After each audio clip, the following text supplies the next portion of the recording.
자, 우리가 고린도전서 12장 지난주에도 살피고 오늘도 이어서 보는데요. 자, 교회를 설명하는 이미지가 있죠. 어떤 이미지를 가지고 교회를 설명했습니까? 몸. 사람의 몸의 이미지를 가지고서 교회를 설명했죠. 12절을 다시 보십시오.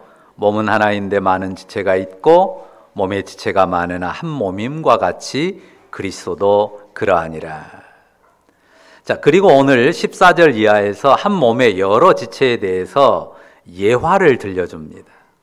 이야기를 만들어서 예로 들어주는데요. 자, 먼저 15절 보시면 주어가 무엇인지 살펴보시죠.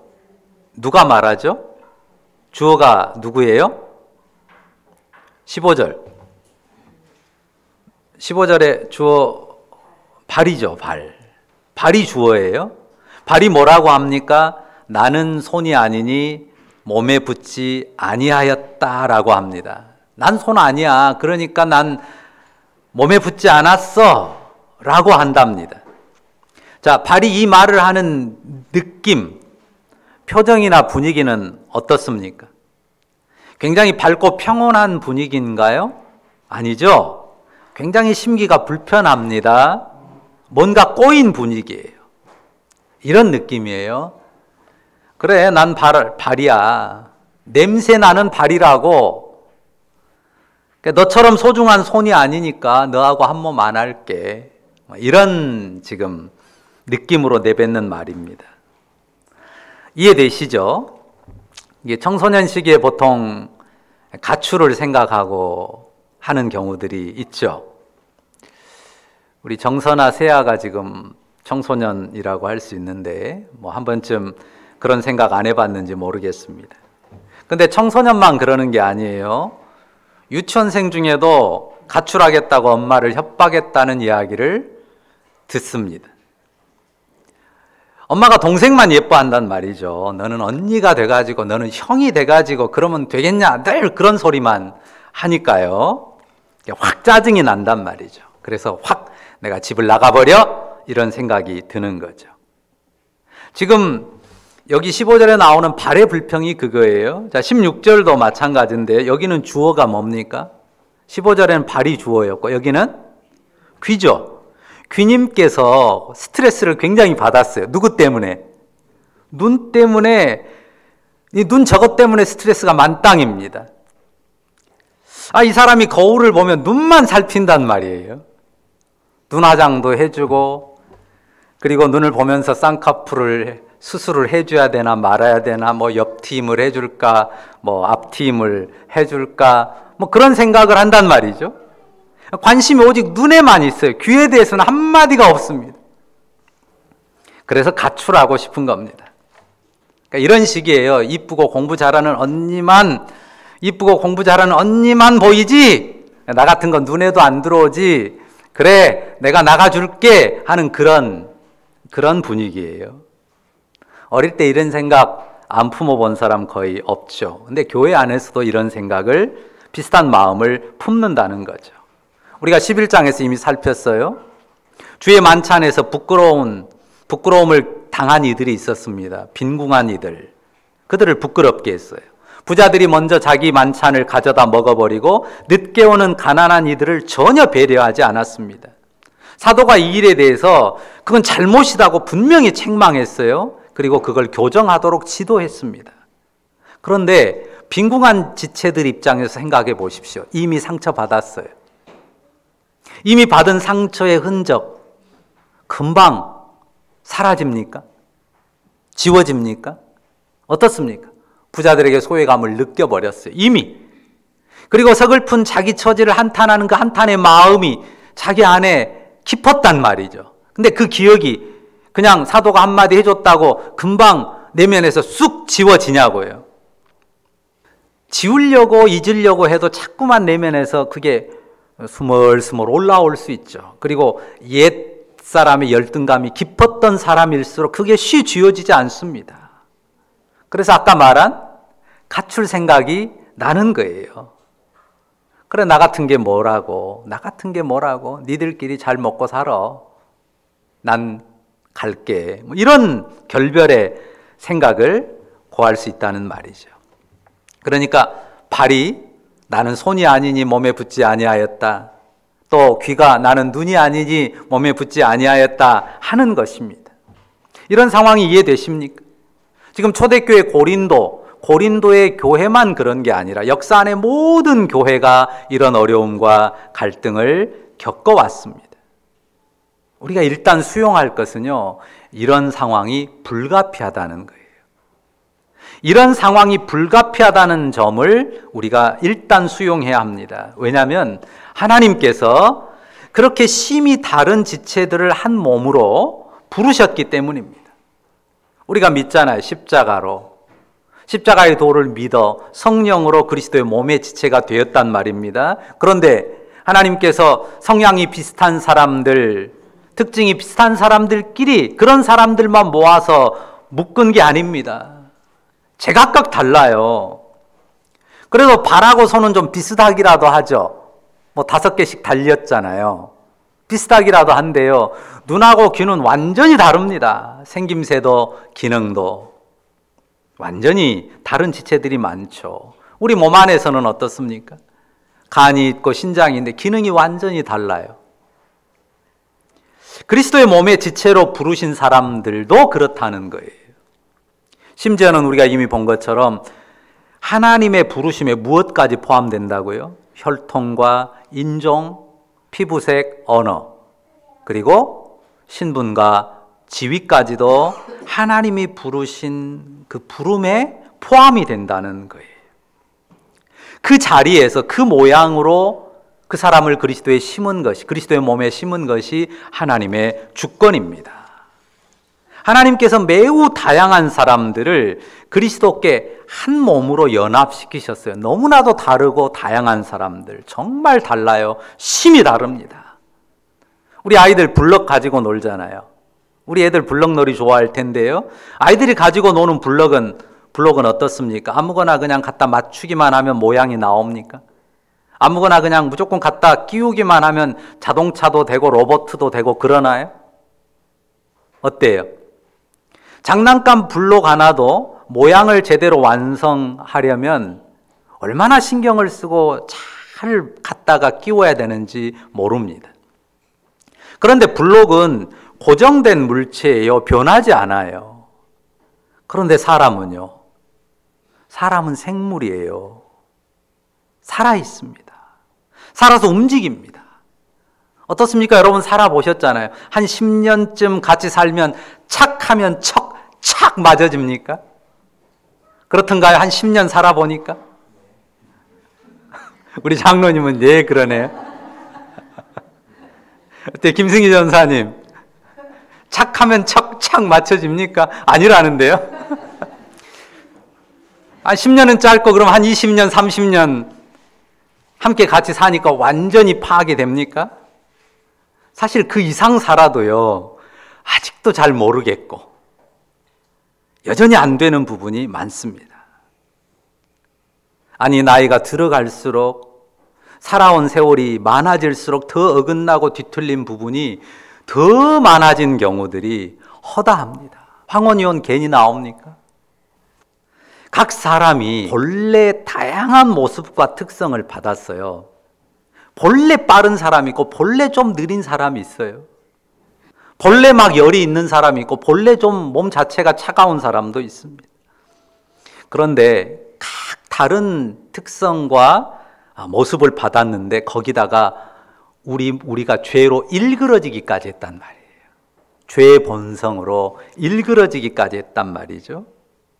그래서 같이 살지만 어때요? 맞추기가 더 어렵습니다. 원래 모양도 많이 다른데다가 그게 어디로 움직일지 모르는 살아있는 생물인데다가 거기다가 죄로 이질어진 모습까지 있어가지고 맞추기가 더 어렵습니다. 쉽지가 않아요. 우리가 다 그렇습니다. 근데 기본적으로 우리가 십자가의 은혜를 믿어서 십자가의 은혜를 힘입어서 그리스도의 몸의 지체들이 된 것 아닙니까? 근데 우리가 늘 말하잖아요. 믿는 순간 우리가 천사로 변합니까? 믿는 순간 손댈 것 하나 없는 완벽한 사람으로 변하냐고요. 아니죠. 여전히 하나님의 은혜로 용납되고 하나님의 은혜 안에 살아가는 연약한 인생으로서 질그릇으로 우리는 이 세상을 살아갑니다. 그게 기본이에요. 우리 모습에. 그 모습이 우리의 기본이란 말입니다. 자, 무엇과 무엇이 가출을 시도했다고요? 발과 귀가 가출을 시도한 이야기를 했습니다. 자, 그렇게 안 맞는다고 갈등과 원망이 생기는 상황이 안타깝잖아요. 실망스럽습니다. 왜 하나님의 교회에도 이런 일이 있어야 되는지. 그런데 어떻다고요?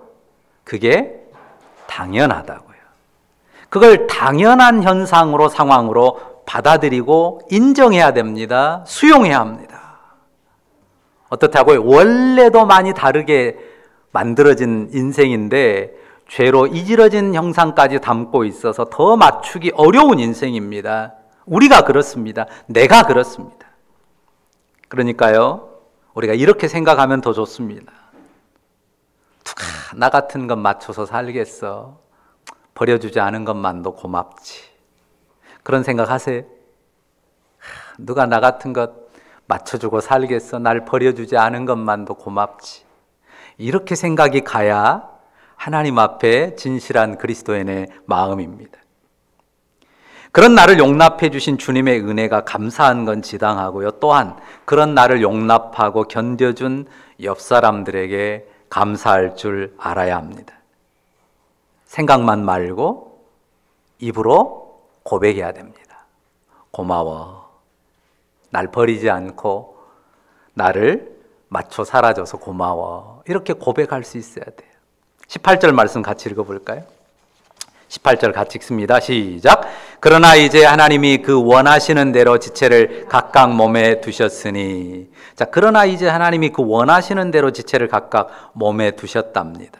그러니까 어떻게 각각 다른 모양의 사람들이 몸의 지체가 되었어요? 누구의 원하심대로? 하나님 그분의 원하심대로입니다.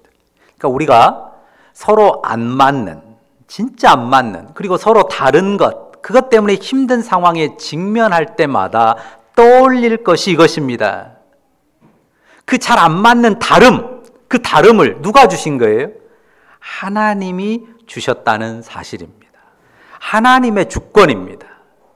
하나님이 그 원하시는 대로 그 다양한 지체를 각각 몸에 두셨다는 거죠. 그래서 하나님께서 주신 모양대로 각각의 자리에서 각각의 기능을 수행합니다. 17절도 다시 보십시오. 만일 온몸이 눈이면 듣는 곳은 어디며 온몸이 듣는 곳이면 냄새 맡는 곳은 어디냐. 19절 20절도 보시죠. 만일 다 한 지체뿐이면 몸은 어디냐. 이제 지체는 많으나 몸은 하나다. 코는 냄새 맡고 귀는 듣고 눈은 보는 그 기능에 따라 다른 생김새와 모양을 가지고 한 몸의 부분이 되었다고 하는 것입니다. 근데 그 다름 때문에 지금 그 다름에서 느끼는 열등감 때문에 어떤 소외감 때문에 발과 귀가 가출을 생각했단 말이죠. 발은 분명히 손에 비해서, 귀는 눈에 비해서 자기가 귀히 여김을 못 받는다, 이게 느껴져요. 그런데 나만 느낀 게 아니라 옆에서 또 그걸 자극하고 불붙입니다. 21절 보십시오. 눈이 손한테 말을 해요. 내가 너를 쓸데없다. 또 머리가 발한테 넌 냄새나 나지 뭐 얼마나 쓸데있냐, 이런 식의 말을 한단 말이죠. 하면 안 되는 말을 아주 철없는 어린아이처럼, 아주 미성숙한 어린애처럼 그런 말을 하는 그런 사람들이, 그렇게 옛사람에게 이끌리는 사람들이 있는 것입니다.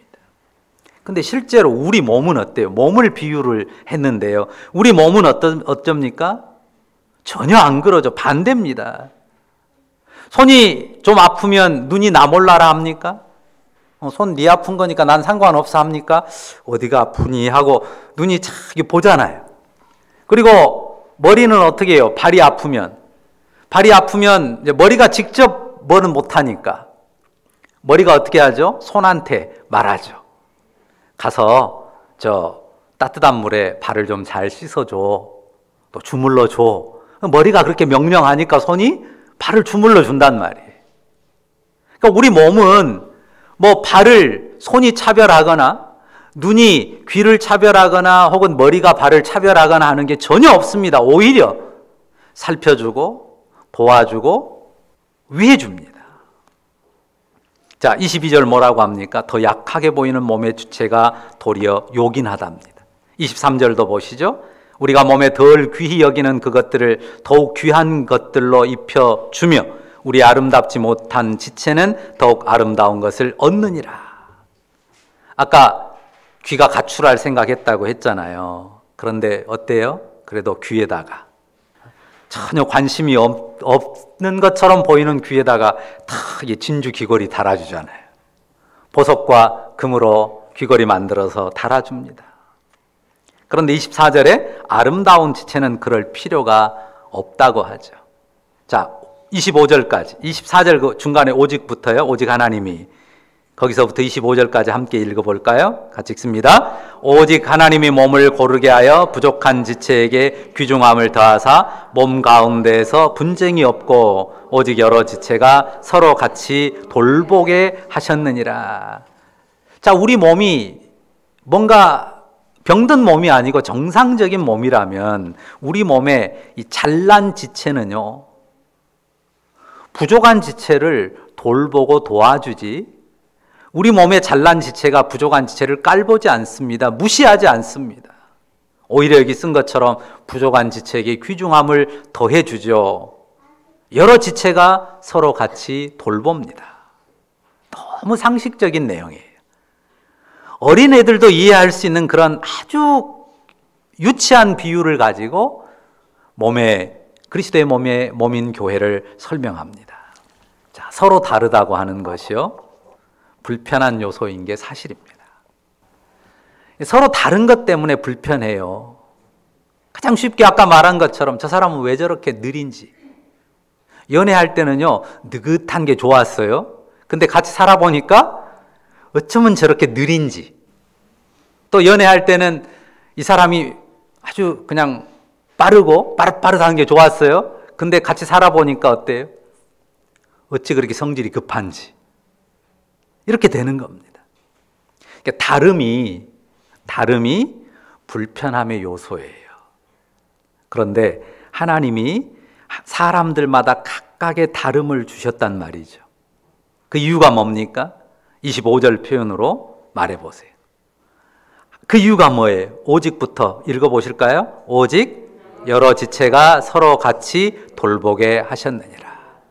각각 다른 성향의, 다른 특성의, 다른 기능의 지체를 하나님께서 한 몸으로 엮은 이유는 뭐라고요? 오직 여러 지체가 서로 같이 돌보게.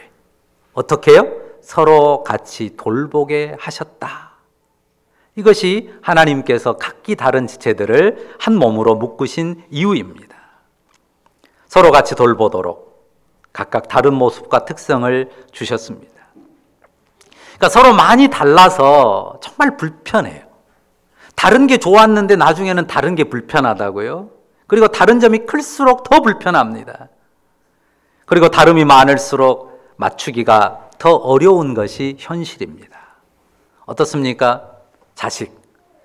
내 배로 낳은 자식인데도 너무 달라서 잘 못 맞추겠다 싶은 부모들 많습니다. 저것은 왜 저렇게 나하고 안 맞는지 모르겠어. 그 딸 놓고 엄마가 그런 말 하더라고요. 아들 놓고 아빠가 그런 말 해요. 내 몸에서 나온 내 자식도 너무 달라서 맞추기가 쉽지 않습니다. 그런데 오늘 말씀에 따르면 그 서로 다름이 내게 복이에요. 뭐라고요? 그 서로 다름이 내게 복입니다. 자, 다양한 다름을 가진 지체들이 서로 돌보려고 하면, 서로 같이 돌보려고 한다면 어때요? 그 다른 지체가 많을수록 좋습니다. 생각해 보세요. 정말 다양한 지체들이 있어요. 근데 서로 같이 돌보려고 해요. 그러면 어때요? 많을수록 좋죠. 다른 지체가. 그러니까 사실은 다름이 클수록, 다름이 많을수록 힘든 건 사실이에요.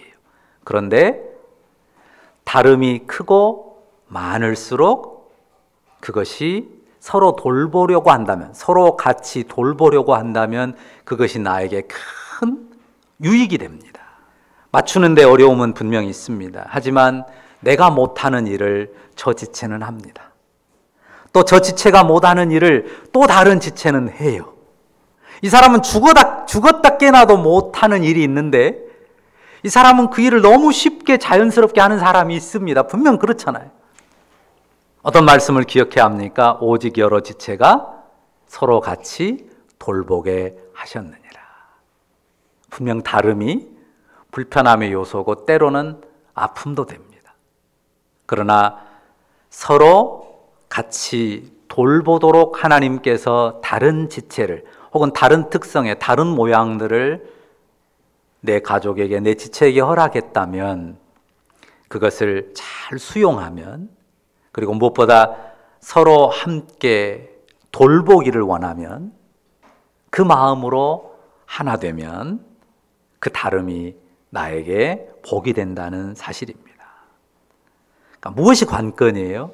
서로 같이 돌보게 하신 하나님의 뜻을 따름이 관건이에요. 서로 같이 돌보게 하신 하나님의 뜻을 내가 따르려 하느냐 아니냐, 그게 관건입니다. 서로 같이 돌보게 하신 하나님의 뜻을 따르면 복이 되는데 왜 쟤는 이게 나하고 다르고 이것 때문에 나하고 달라서 불편하고 저것 때문에 내가 걸리고 넘어지고 이런 것만 따지면 온통 주변의 저주만 가득하죠. 그러니까 현재 내 모양, 현재 내 처지, 내 힘, 내 수준에서 서로 같이 돌보는 것입니다. 현재 내 모양, 내 수준, 내 형편에서, 내 처지에서 나는 나로, 너는 너로 서로 돌보는 것이죠. 그래, 너 잘났어. 아니면 너 왜 그렇게 못났어 하는 생각 왜 안 들어요? 그리고 또 어쩌다 보면 난 왜 이렇게 못났어 하다가도 그래, 나는 잘났지, 나 정도는 돼야지 하는 그런 생각도 왜 안 듭니까? 눈에 뻔히 보이잖아요. 뻔히 보인다고요. 그리고 뻔히 보이는 대로 옛사람의 생각이 올라와요. 뭘 기억해야 돼요? 너 잘났다, 너 못났다, 나 잘났다, 나 못났다 하는 그 옛사람의 생각을 내가 그리스도의 십자가에 못 박은 하나님의 사람이라는 것을 늘 기억해야 돼요. 그건 내가 그리스도의 십자가에 못 박은 모습이지 내가 살아갈 모습이 아닙니다. 내 모습 이대로, 너의 모습 그대로, 내 모습도 이대로, 너의 모습도 그대로 그리스도의 몸에 심으신 분이 누구라고요? 하나님이죠. 그 하나님의 주권을 바라보는 것입니다. 그 하나님의 주권에 순복하고 그 주권을 따르는 것입니다. 25절 다시 읽을까요? 25절 다 같이 읽습니다. 몸 가운데서 분쟁이 없고 오직 여러 지체가 서로 같이 돌보게 하셨느니라. 오직 여러 지체가 서로 같이 돌보게 하셨느니라. 다음 주에는 이 부분에 대해서 좀 더 자세하게 설명드리려고 합니다. 일단 오늘 기억하실 것은 교회가 그리스도께 연합한 한 몸이라고 하는 사실, 그리스도께 연합한 한 몸이기 때문에 그 자체로 영광스럽고 위대한 공동체라고 하는 사실입니다. 각기 다양한 지체들이 모였고 또 그런 지체들로 가족을 이루고 우리가 살아가지만 그 다름이 서로 함께 돌보게 하시는 하나님의 선물, 복의 재료라고 하는 사실을 우리가 인정하면서 주님 앞에 그 온전함을 이루어가는 하나님의 사람들이면 좋겠습니다. 우리가 오늘도 예배하는 것, 하나님께서 그 은혜로 그리스도의 영광스러운 몸의 지체로 우리를 부르신 그 은혜를 인하여 하나님 앞에 감사와 기쁨으로 예배하는 것 아닙니까? 우리 지체들 각각의 다름을 가지고 서로 같이 돌보면서 한 몸 공동체를 아름답게 이루어가는 하나님의 사람들 다 되시기를 주의 이름으로 축원합니다. 기도하십시다. 주님 감사합니다. 우리가 다를 뿐만 아니라 이지러졌고 깨트려졌고 망가진 인생이었습니다. 어느 누구하고도 잘 맞출 수 없을 뿐만 아니라 더더욱 그리스도의 몸에 심길 자격은 없었던 죄인이었습니다. 그런데 우리를 그리스도의 피로 씻어 정결케 하시고 정말 있는 모습 그대로 그리스도의 몸의 지체가 되게 하셨으니 감사합니다. 그 자리, 높든 낮든 있든 없든 배웠든 못 배웠든 잘났든 못났든 주님이 나를 부르신 그 자리에서, 그 처지에서 우리 주님이 원하시는 뜻을 따라서 서로 같이 돌보기만을 원하며 한 몸 이루어가는 주님의 사람이게 하여 주옵소서. 하나님께서 우리의 마음의 그 진실함을 허락하시기를 간절히 원합니다. 주님이 우리 부족한 이들을 그리스도의 몸으로 한 온전한 공동체를 이루어가게 하심 감사합니다. 아름답게 하실 줄 믿고 기대합니다. 예수님의 이름으로 기도합니다. 아멘.